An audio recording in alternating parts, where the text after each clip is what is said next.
Mga boss ko, tulungan niyo po ako.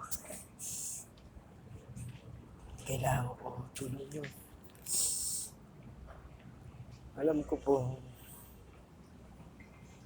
nakakaya po itong ginagawa ko. Pero para ko sa asawa ko po ito. Boss Jel, Kong Len, sa mga boss ko dyan, tulungan niyo po ako. Dahil wala naman po akong perang maaaring pagkunan. Dahil ang kinikita ko po bilang sa trabaho ng munisipyo ay napupunta wala sa mga bayarin po. Humingi po ako sa inyo po. Sa ngayon po, nandito po ako sa hospital ng Alabang. Nagdadala ng mga nadedede. Humingi po ako sa inyo ng tulong para awa niyo po.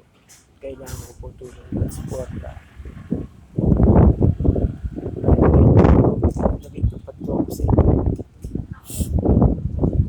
Ako po si Alex Noble, isa pong BPFRP, na dati pong presidente ng